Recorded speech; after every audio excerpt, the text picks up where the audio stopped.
Bonsoir. Bonsoir. Ah, on t'entend pas, Joël. J'ai été privé de lumière. Ah, mais on t'entend. Et on te voit bien. Voilà. Tu es à la lueur de ton écran. Bon, voilà. Donc, on s'entend tous. On se voit tous. C'est merveilleux. Donc, l'idée, en fait, ce soir, ce serait de commencer une petite série, en fait, d'interviews de gens qui font du C++. Pas forcément les plus grands développeurs C++ de France ou quoi que ce soit. L'idée, c'est plus de faire un tour de table, en fait, de se rendre compte que en fait, la communauté C++, c'est plein de gens qui font des trucs très, très différents. Il y a des gens qui codent pour des fusées et des gens qui codent pour des gros ordinateurs. Et il y a des gens qui ont quelque chose à faire de la performance et d'autres qui n'ont rien à faire. Il y a des gens qui font des tests, il y a des gens qui font ceci ou cela. Et donc, pour commencer, on voulait discuter avec Corentin. Bonsoir. Bonsoir. Tu veux te présenter en quelques mots, en fait, nous dire ce que tu fais dans la vie et d'où tu viens? Oui, je suis Corentin Jabot, je suis développeur C++ depuis suffisamment longtemps que j'ai arrêté de compter. Ça doit faire plus de 10 ans. Je suis sur Bordeaux, je fais du freelance et je suis membre du comité C++ depuis 3 ans, 2-3 ans. D'accord. Du coup, tu fais quoi dans le comité C++? Raconte-nous. Un peu tout. J'ai écrit pas mal de papiers ces 2 dernières années. J'aide aussi un peu le groupe Library Evolution qui donc s'occupe d'ajouter des fonctionnalités dans la librairie, à organiser un peu les papiers, à gérer la mailing list qu'on a en interne et ce genre de choses. D'accord. Voilà. Donc plus orienté STL que le langage. Un petit peu, oui. Et je fais aussi partie de plusieurs study groups. Donc, on a des groupes qui sont plus petits que la totalité du comité, où on fait différentes choses. Et donc, moi, je fais partie d'un groupe qui essaye d'ajouter support pour Unicode dans le standard. Voilà. D'accord. Entre autres. Les gens qui font le meet-up depuis quelques années se souviennent qu'on a vu quelques présentations sur l'Unicode. En particulier James, oui c'est ça, de Microsoft qui était venu nous parler de ça un petit peu en détail. C'est effectivement, en fait, on peut parler de tous les problèmes de l'Unicode pendant 1 heure. Oui, c'est ça, on n'a peut-être pas assez de temps. mais le truc important, c'est qu'on y travaille petit à petit. Il y aura sans doute pas grand-chose dans C++ 23 parce que C++ 23 est déjà un peu plein et qu'on a des capacités limitées avec Covid et compagnie. Mais on va essayer d'avoir support pour l'Unicode en partie en 26. D'accord. Il y a Adrien qui demande dans le chat où est-ce qu'il doit envoyer les offrandes pour que l'Unicode avance. Je peux lui envoyer mon numéro de compte bancaire. C'est la bonne stratégie. On prend aussi, hein. Tu sais, tu rigoles, mais en fait, je pense qu'il y a assez de personnes qui ont assez souffert pour que ce soit presque crédible, en fait. Le souci, la réponse sérieuse, parce qu'il faut une réponse sérieuse pour ça, c'est que donc déjà c'est très compliqué d'ajouter Unicode et C++ parce que dans les années 90, vous n'avez pas du tout idée de ce qu'ils faisaient au niveau de tech. Donc tout ce qui est actuellement, c'est un peu horrible. Il faut quand même continuer à le supporter et tout ça. Ensuite, on a des gens qui travaillent à IBM qui ont intérêt à ce que C++ continue à marcher avec Ebsedic, ce qui rajoute des complexités. Mais surtout, le truc qui est le plus complexe dans l'histoire, c'est que tous les gens qui travaillent sur Unicode dans le comité font ça bénévolement. Et en partie de ça, à côté de ça, le comité essaye de faire plein de choses à la fois, que ça soit Unicode, networking, algèbre graphique, etc., etc. Et c'est un pipeline qui, à la fin, dépend d'une dizaine de personnes pour faire le boarding. Et donc, tout le monde ne peut pas passer en même temps. Donc, on a une capacité à faire des choses qui est limitée. Mais on y travaille. Effectivement. Et merci pour ça. On a Grégoire qui demandait comment est-ce qu'on devient membre du comité. Alors, moi, je me suis pointé... En fait, pour être membre du comité... les membres du comité sont les gens qui vont au comité. Enfin, c'est vraiment une définition qui est très tautologique. Et donc, si vous pointez un jour un meeting C++, ça fait de vous un membre du comité. Donc, moi, c'était un peu comme ça que je suis allé en 2018. Il y avait un meeting en Suisse, à Rapperswil, qui était pas très loin de là où j'avais un client à l'époque. Donc, je me suis pointé pour voir un peu comment la société s'était faite et je suis resté. Donc, il n'y a pas vraiment de recrutement. J'ai aucune idée de comment ça marche maintenant qu'on est complètement en ligne. Je pense que si vous m'envoyez un mail ou quelque chose comme ça, je dois pouvoir m'enseigner pour comment... Il va falloir se faire ajouter sur les bonnes mailing lists et avoir accès au planning et tout, mais je ne sais pas du tout comment ça se passe aujourd'hui, parce qu'effectivement, c'est un peu le bazar avec le mode online. Mais oui, il doit y avoir un protocole. Alors, la question que j'aurais juste après, moi, c'est la première fois que tu y es allé, ça s'est bien passé ou technique, en fait la première fois que j'y suis allé, le premier truc qu'on a fait, c'était une discussion avec 100 personnes qui décidaient de savoir si Basing String View devrait accepter null pointer ou pas. Et c'était assez folklorique, genre marché de poisson dans Astérix. Mais non, sinon c'est très... Enfin, faut pas y aller si vous commencez juste C++, faut avoir un peu d'expérience. Parce que forcément, c'est que des discussions qui sont très, très techniques pendant une semaine non-stop, avec des gens qui ne parlent que du C++ de 8h du matin à 1h du mat. Donc, c'est une semaine qui est assez intense. Mais à part ça, c'est vraiment très sympa. Et puis, on a la possibilité vraiment de faire avancer les choses. Donc, c'est... Voilà. D'accord. Il y a pas mal de gens qui écoutent, hein, comme tu dis. D'accord, c'est ce que je m'avais demandé en fait. Toi, quand tu y allais, tu avais déjà l'impression que tu pourrais répondre si on te posait des questions. Tu étais vraiment comme observateur au début. Je me suis dit que j'irais, que je parlerais pas, que j'écouterais, que je resterais tranquillement dans mon coin. Et au bout de 5 minutes, j'avais des opinions que je me sentais forcé d'exprimer. Et voilà. Et en fait, ça arrivait à beaucoup de gens, les gens que je vois le lundi matin qui arrive au comité, il y a toujours ce meeting de présentation, ils me disent tous moi je viens juste là pour écouter, je parlerai pas, j'ai rien à dire. Au bout d'une heure, tout le monde a une opinion sur quelque chose et tout le monde sent le besoin d'exprimer son opinion. Donc vous venez pour écouter, mais ça va pas durer. Voilà. Alors ce qui est marrant, c'est que la plupart des gens qui viennent comme ça au meeting, soit ils aiment pas du tout et ils reviennent jamais, soit ils vont à chaque meeting. Enfin, il n'y a pas vraiment d'entre-deux. D'accord. Il y a quelqu'un qui demandait la charge de travail que ça représente en fait d'aider au comité. Ça peut être aucune charge de travail.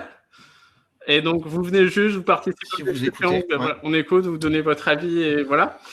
Par contre, le comité a aucun souci à vous donner du travail. Donc tant que vous dites pas non, il y a toujours quelqu'un qui va trouver quelque chose pour vous à faire, des papiers à écrire.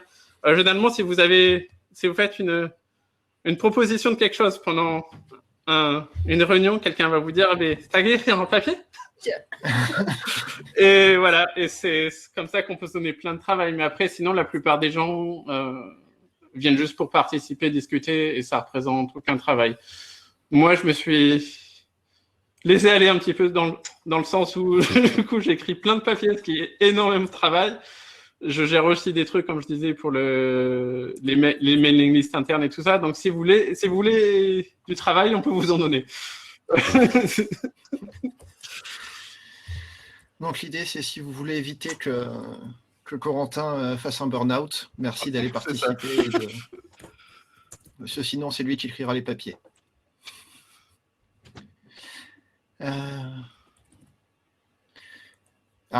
Adrien demande le ratio en fait entre le nombre de papiers écrits par des gens et le nombre de papiers relus et acceptés.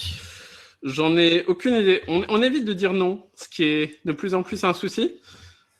Historiquement, on disait non. Il y a peut-être 5 ans, il y avait 40-50 papiers par mailing. Et on s'est retrouvé en milieu de C++20, voire 200 papiers par mailing. Ça a demandé énormément de travail pour les gens qui organisent ça, à savoir comment on gère la masse de papier. On a actuellement 60 papiers qui ont été approuvés pour C++23, mais qui n'ont pas encore de wording fait pour eux. Donc, on a une to-do list énorme de trucs à faire. ce qui n'était pas le cas il y a 5 ans. Donc, il y a un gros renouveau du C++ qui se sent dans le comité. Pour la partie bibliothèque, il y a aussi l'effet que Boost a arrêté de servir de tampon.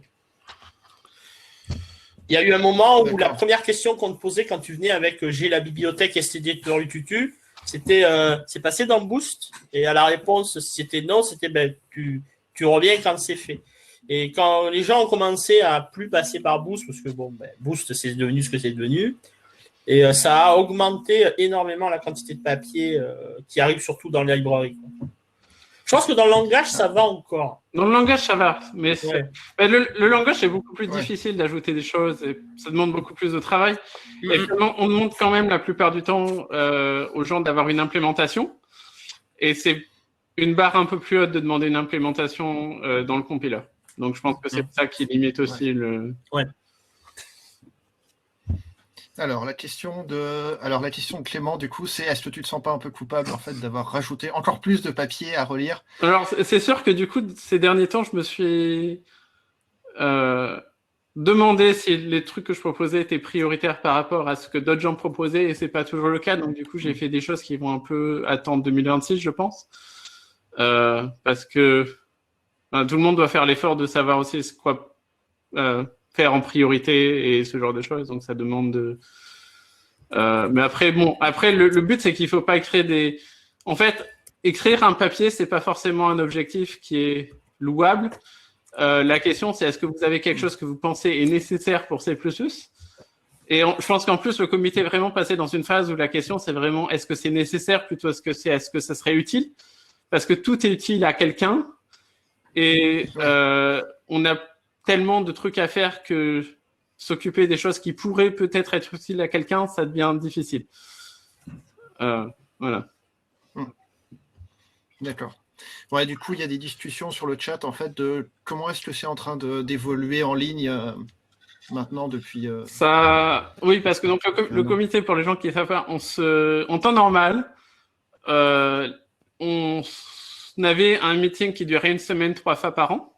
Donc, et on a eu le dernier meeting de C++20 à Prague, qui s'est très bien passé. On a accepté C++1, et puis 2 semaines après, on était tous en confinement. On ne savait pas trop pendant quelques temps, puis après, c'était clair que les meetings de Varna, donc en juin, et puis New York en novembre, ont été annulés. Et donc, effectivement, on a dû tout passer en ligne. Donc, ce qu'on fait actuellement, c'est qu'on a Donc, on a plusieurs groupes dans le comité. On a Library Evolution, Language Evolution, 2 groupes pour le boarding et des study groups. Et donc, chaque groupe essaye de se rencontrer une fois par semaine pendant 1h30 et on essaie de faire un papier à chaque fois. Donc, c'est un petit peu plus lent que les discussions face à face. Ce qui explique aussi le fait que notre to-do list est toujours grandissante. Mais c'est comme ça que ça marche. On a une discussion sur Zoom d'1h30 par groupe. Voilà. Et puis on a plein d'outils maintenant sur GitHub, etc. pour gérer les papiers. On a des systèmes automatiques d'upload de papier maintenant. On a de plus en plus d'outils, on est de plus en plus en ligne et c'est de moins en moins un cabal que ça l'était peut-être il y a 10 ans. Ouais. Alors... Ouais, une des questions qu'il y avait, c'est comment est-ce que vous faites, sachant que en fait, c'est quand même un risque si on introduit quelque chose qui est mauvais dans la STL, en fait, on est bloqué avec pendant des siècles. On fait jamais d'erreur. On fait jamais d'erreur. La solution, c'est de ne pas faire d'erreur, évidemment. Non, je pense que le principe, c'est qu'on essaye, on se dit que avoir le plus de perdu possible sur une fonctionnalité, ça aide à voir les erreurs.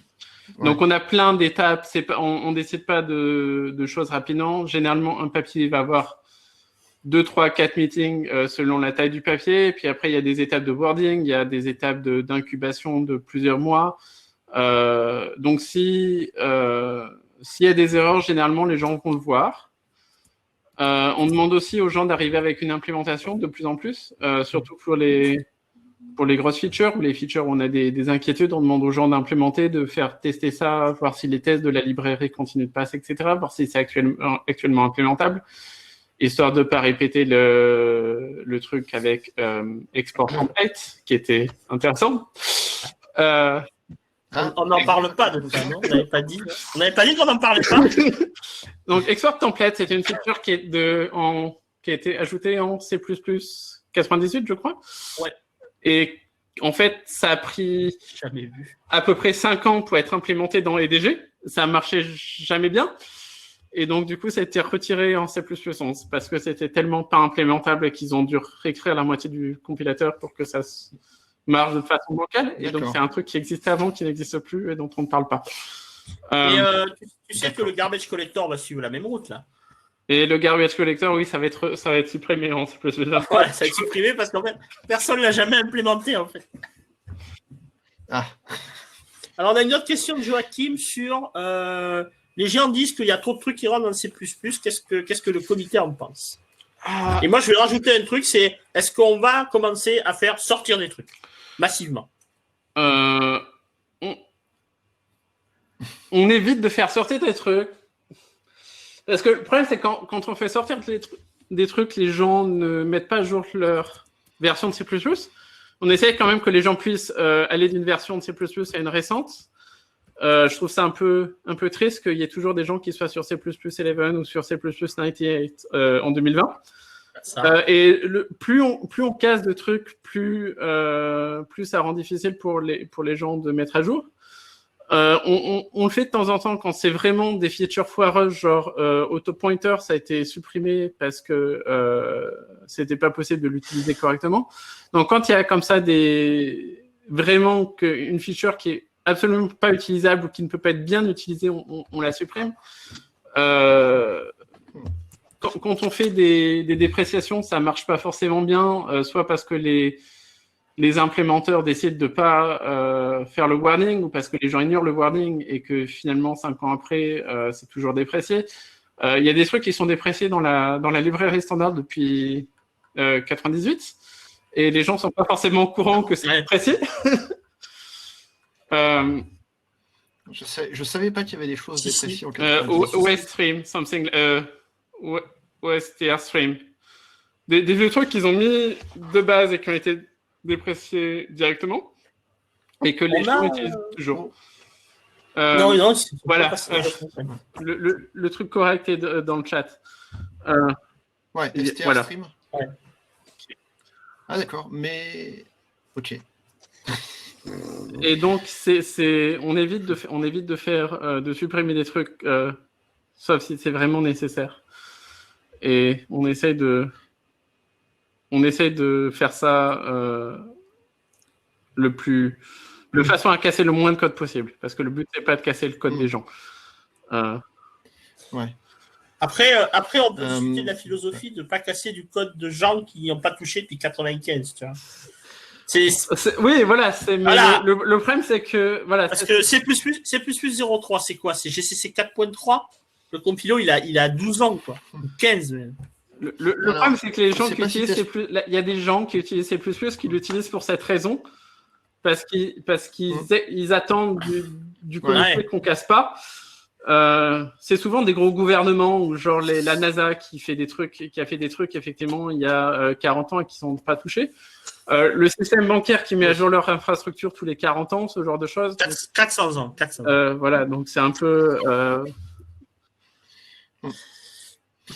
Là, en décembre 2020, il y a toute une ville chinoise où le train s'est arrêté parce qu'ils utilisaient Flash. Voilà, ce genre de choses. Et voilà.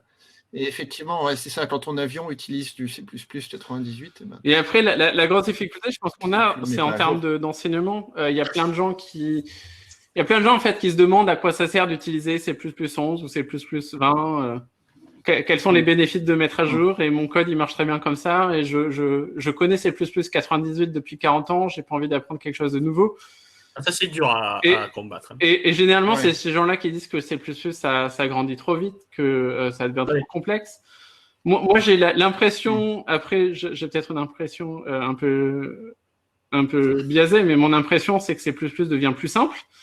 Alors forcément, il grossit, il y a plus de trucs, mais il y a les nouvelles features sont quand même plus simples à utiliser. Et je pense que C++ 20, par exemple, devient presque aussi simple à utiliser que Python. Donc, il grossit, mais c'est pas forcément dans le mauvais sens, même si parfois il y a quelques erreurs qui sont faites. Mais voilà. Ouais.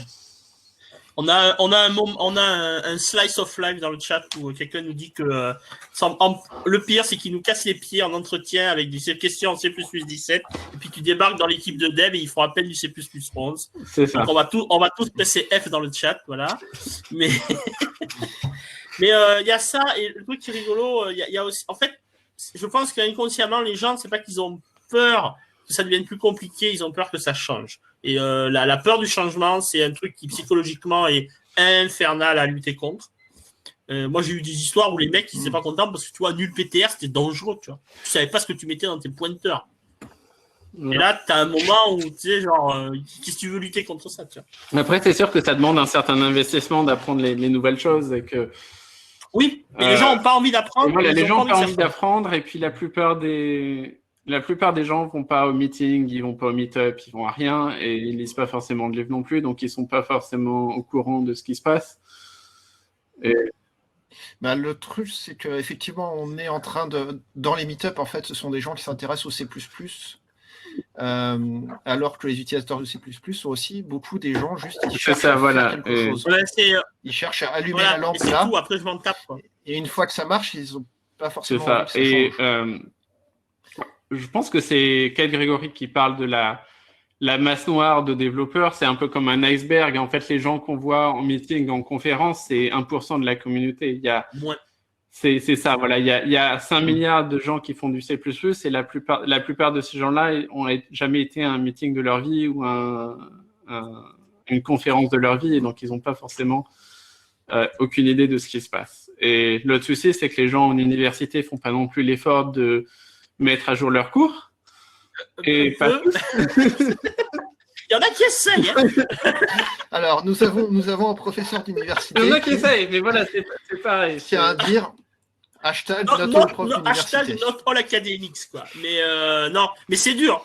Tu rigoles, mais en fait, moi, mon plus gros problème à la fac pour faire ça, c'était le reste des gens qui géraient le programme. Oui, je me demande. J'ai eu un peu d'expérience de donner quelques heures de cours, et c'est infernal. Ah ouais. Non. Mais moi, j'ai trouvé l'astuce. Après, je suis devenu gestionnaire de la filière et je leur ai dit d'aller crever. Un bon investissement. Monsieur Joël. Alors moi, je voulais te demander, on va revenir dans les trucs positifs. Ouais. Qu'est-ce qui te fait rêver là dans les trucs qui vont arriver dans le C++? Je pense que le truc qui va être le plus important qui va venir, je veux pas donner de date. Voilà, je vois Joël dans le chat qui a compris ouais. dessus.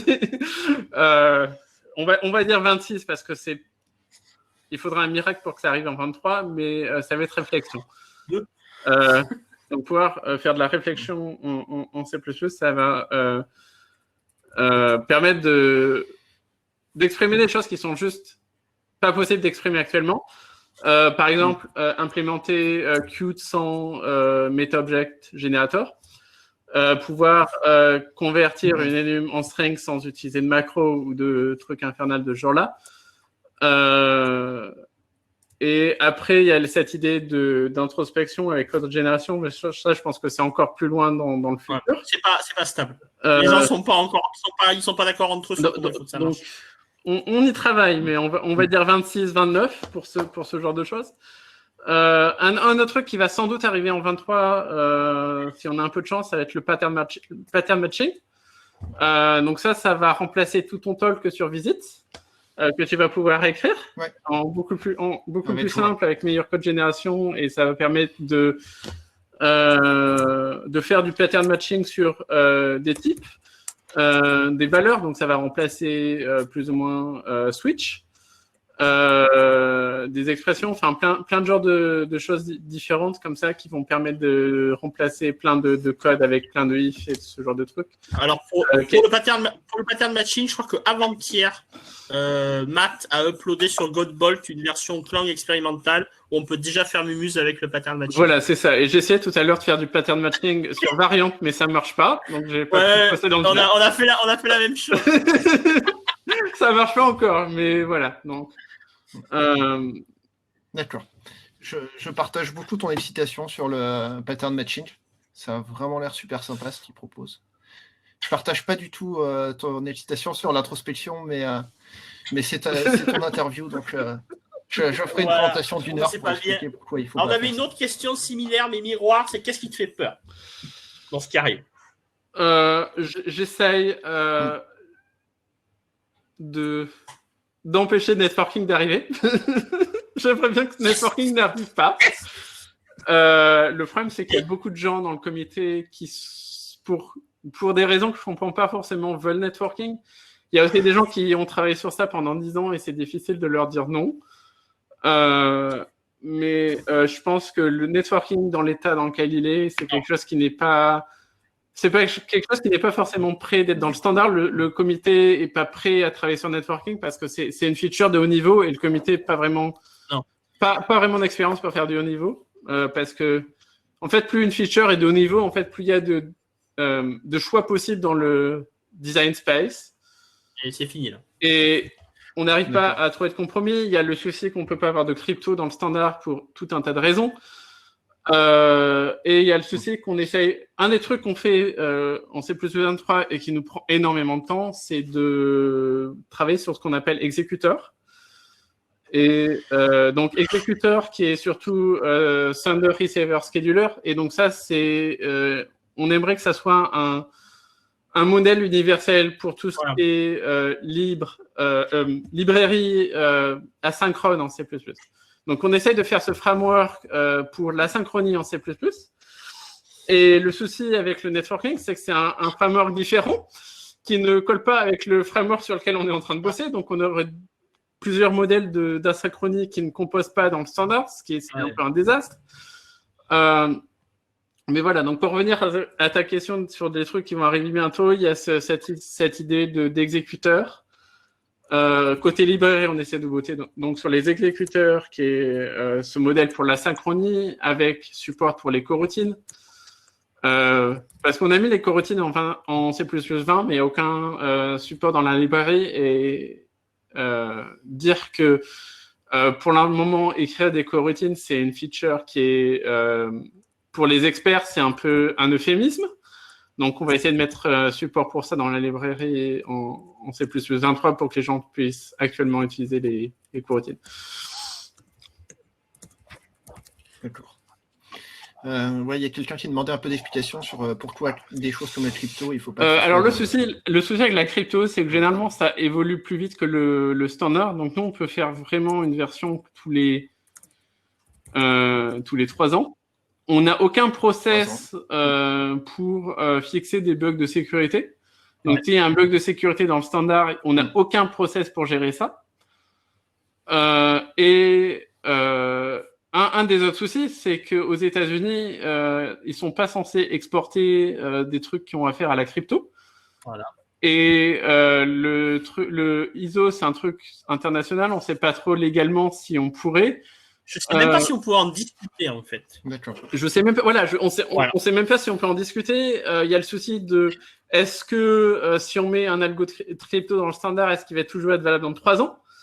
Est-ce que si du jour au lendemain, Google essaye de faire un nouveau truc et que ta librairie de networking elle se connecte plus au serveur de Google parce que tu n'as pas le bon algo de crypto, c'est un souci. Tout ce genre de questions comme ça. Et puis, ça consommerait énormément de temps au comité. Et donc, après, c'est toujours la même question. Est-ce que une librairie a besoin d'être dans le standard ou est-ce qu'elle peut être sur GitHub et est-ce que tu peux la télécharger de là? Parce que le problème des gens, en fait, le problème qu'on a en C++, c'est qu'on n'a pas de packet management qui marche.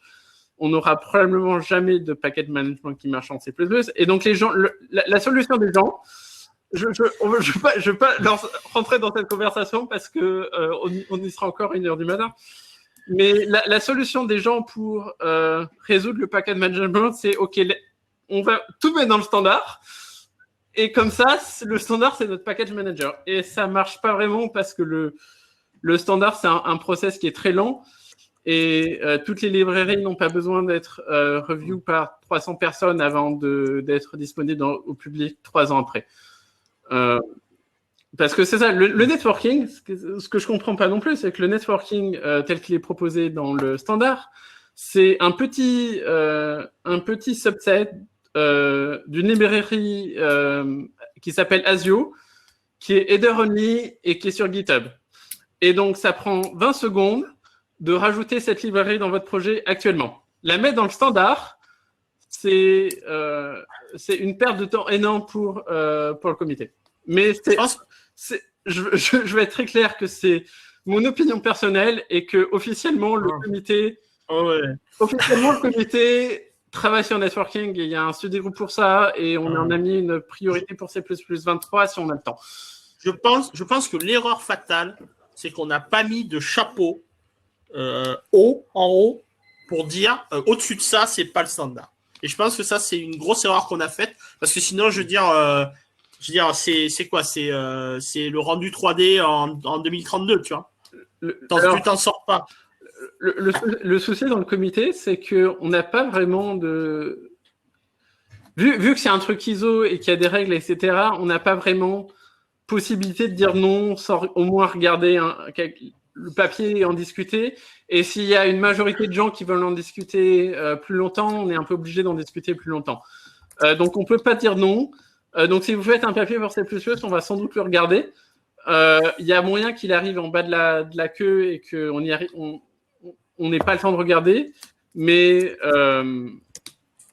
généralement, on évite de dire non aux gens. On dit plutôt reviens avec des modifications. Mais c'est vraiment très difficile de dire non à ces choses-là. Et le problème avec le networking, c'est qu'on a dit oui aux auteurs il y a plus de 10 ans. On leur a dit on va faire un TS. Ils ont fait un TS qui est basé sur C++ 14. Et ce qui représente un travail colossal à la fois pour le comité et puis pour les auteurs. Et du coup, c'est très difficile de dire tu viens de passer les 10 dernières années de ta vie à faire un truc, mais finalement, on a changé d'avis, on n'en veut plus. Donc, politiquement, c'est aussi un peu compliqué. C'est raide. Hein. Mais je sais pas s'il n'y aurait pas une discussion à avoir sur toi, une espèce de. Comment ça s'appelle, tu sais, de. Comment ils appellent ça, pas de guideline, mais de, tu sais, on essaye. Mais c'est compliqué. Ouais. C'est ça, parce que tous les gens, pour faire l'avocat du diable, il y a des arguments à faire contre avoir une librairie Unicode en C++. Parce que l'Unicode, c'est pareil, ça prend du temps, ça change souvent, et donc la moitié des arguments qu'on peut appliquer au networking, on peut l'appliquer à Unicode. On peut l'appliquer à Linear Algebra, mais ça n'empêche pas les gens de vouloir ces fonctionnalités ou de vouloir travailler sur ces fonctionnalités. Et c'est difficile de dire non à des librairies. Linear Algebra, tu as quand même un background qui ne bouge plus, quoi. Que tu n'es pas le dernier algorithme de décomposition SVD avec un préconditionneur stochastique qu'on survivra, mais que tu es, tu vois, genre l'équivalent de Blast 1, Blast 2, Blast 3, la PAC. Moi, ce que j'ai peur, c'est que ça diverge vers un truc où, tu vois, genre, dans 3 ans, on est à Prague et on parle de STD Machine Learning, tu vois. C'est quoi la fin du slot, tu vois.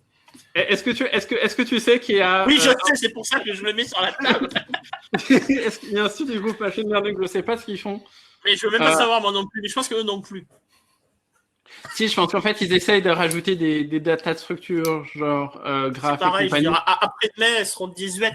Ça évolue encore plus vite que la crypto, tu vois, pour reprendre l'exemple de la crypto, qui est déjà quelque chose qui est hyper, comment ça s'appelle, fluctuant par rapport à notre constante de temps, tu vois. Donc par exemple, un des trucs qui est vraiment utile pour le machine learning, c'est qu'il y a, alors je sais plus exactement où ça en est, mais il y a un proposal quelque part comité C++, je pense, je ne sais pas si c'est C++ ou C ou les deux, pour ajouter un type binary float, qui est un type de float qui utilise dans certains GPU qui font du machine learning, et ça, c'est utile. Donc, c'est une représentation différente, plus optimisée de float qui sont 16 bits, je crois, sont utilisés spécifiquement pour faire les calculs de machine learning. Et ça a sa place dans le standard. Voilà. Oui, ça existe. Mais ça, oui, ça, ok. Mais voilà, toi, il est utile et ça vient de se... Après, c'est sûr que voilà, faire standardiser... comment ça s'appelle TensorFlow, c'est pas prévu. Non, surtout vu la gueule du truc, quoi. Mais enfin, bon, passons. Mais toi, c'est compliqué. Et je pense qu'il y a un peu de discussion. Et je pense que là, les gens dans le chat s'excitent encore à nouveau sur le package manager. Moi, je fais partie, personnellement, je suis hashtag Team Package Manager. Et ça résoudrait deux problèmes. Ces problèmes-là, ça nous permettrait aussi d'avoir un incubateur gratos où les gens, en gros, on regarde, je sais pas, tu vois, le top 16 du Package Manager tous les ans et on se dit, est-ce que ça vaut pas le coup qu'on les standardise? Tu vois, premièrement. Et deuxièmement, ça fait baisser la pression sur LWG. Voilà, mais je veux pas rentrer dans le débat. Oui, non, mais on est d'accord. Mais après, c'est sûr que... Voilà, je vends des t-shirts. Voilà. On commence à approcher de la fin un mot pour conclure. Des questions, donc on va peut-être pas repartir sur... Est-ce que Mathieu a fini ses slides? Alors ça, c'est la vraie question. Mathieu, est-ce que tu veux la grande question, c'est est-ce qu'on peut passer à la suite? Non, plus prosaïquement, un mot de la fin sur ton ressenti de ton expérience depuis que tu es au comité. Comment tu le vis? Enfin, comment tu le vois avec le recul maintenant? Alors, en fait, quand je suis arrivé au comité, donc le premier meeting que j'ai fait, c'était à Rapperswil. Et je crois que le meeting, immédiatement après, ça devait être San Diego. Et donc, avant de me dire que j'allais à Rapperswil, je me suis dit, bon, de toute façon, j'irai jamais à San Diego. Et je me suis retrouvé à San Diego. Ensuite, je me suis retrouvé à Kona. J'avais pas prévu d'aller à Kona. Erreur fatale. Et pour l'instant, j'ai pas raté... dans les meetings face-to-face, j'en ai pas raté un. Et j'ai raté assez peu de meetings en ligne. Donc, je pense que ça se passe plutôt pas mal. Et j'ai pas mal de papiers qui sont... en cours qui sont dans le pipeline, donc du coup, je pense que ça donne une bonne indication de ce que je pense. C'est pas parfait et c'est vrai que c'est un process qui est un peu bizarre au départ. Parce que ça peut être un peu différent de la façon dont les gens font d'autres standardisations, mais je pense qu'au final, ça marche pas mal pour C++.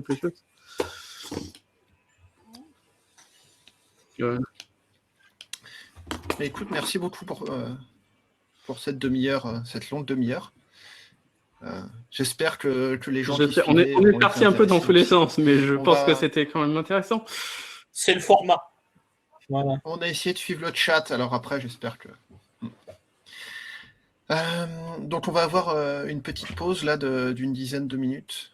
Et ensuite, on partira sur la présentation de Mathieu dès qu'il aura fini ses slides. Je crois qu'il fallait pas le dire. En fait. Désolé, Mathieu. Merci Corentin. Merci. Merci à vous. Je pense que je vais rester dans une... Comment ça marche dans une salle, une table, voilà. Sur une table. Voilà. Voilà, les gens qui vont t'embêter à la table. Ok. Merci.